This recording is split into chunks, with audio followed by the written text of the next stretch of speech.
Alright, so this is part 2 of the watercolor zentangle koi fish. And since part 1, I have come in and I've erased all of my pencil lines. And I went over all of my lines with fine liner before I erased them. And now I switched to a smaller fine liner. This is a 3, and I'm going to put in some details. So I have a lot of the bigger areas mapped out here.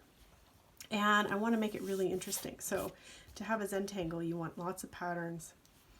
So let's go in, and I'm going to just put some interesting little details. So in each one of these little leaves, I'm going to do a little line and a dot, just like this. And on these sections, I'm going to come in and make them a little wider. And I'm going to color in some dark lines, just like this.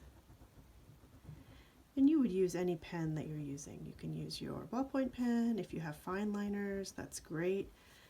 Make sure they're waterproof if you're going to paint over this. And so this part, I'm just going to come in and do all the fine detail to make my fish really interesting and have lots of patterns.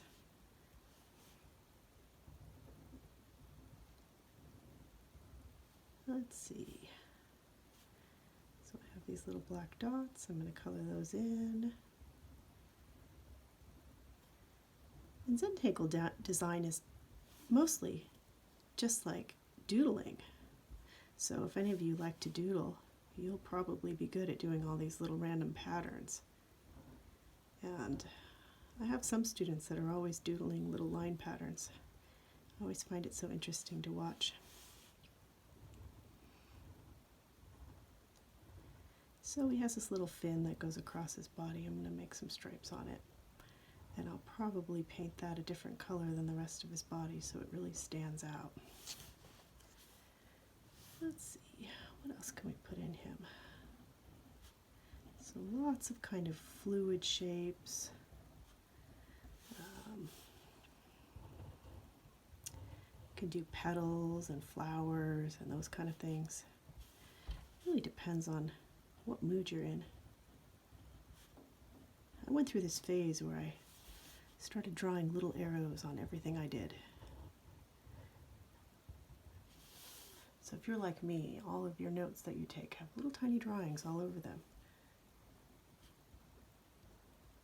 So the more you practice doodling and zentangle designs, the better you get at it. So you have to just kind of decide what patterns you want to do. Now, you don't have to copy mine exactly. You can do any pattern you want. But this is just to give you an idea of the wide variety of patterns that there are. Dots and dashes and stripes.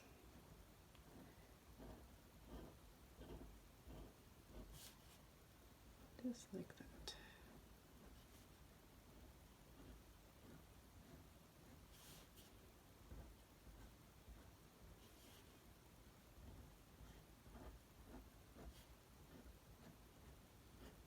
Kind of like an orange slice design there. And then maybe I'll do some darker areas. So since you're home, out of school, and staying away from everyone so you don't get the coronavirus, this will be a nice little exercise for you to do. And if you email it to me, if you're in one of my classes, then I'll give you credit for either makeup work or your daily work for today.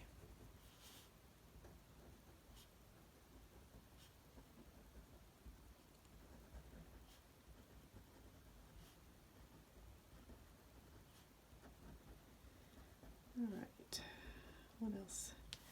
So this is kind of becoming more and more patterns, and I like the way that's looking.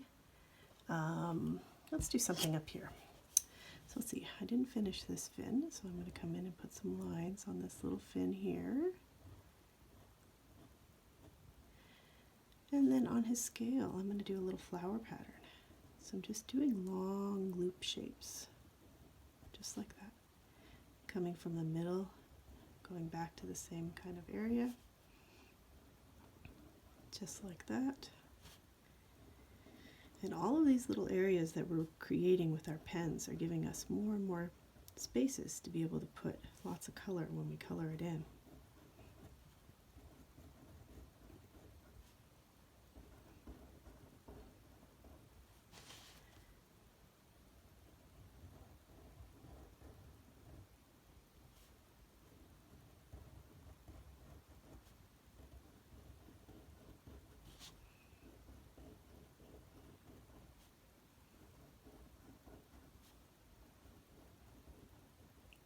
Okay,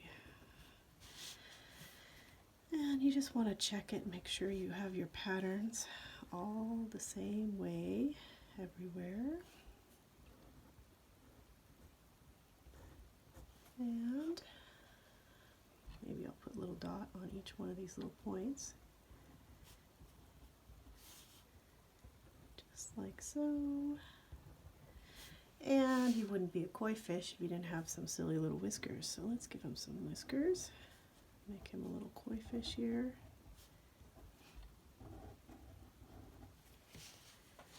And let's see. I feel like you could fiddle with it forever. Just keep putting more and more little stripes and dots and patterns.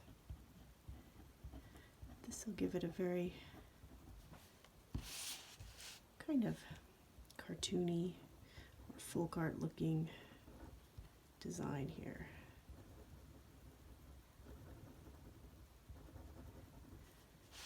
There we go.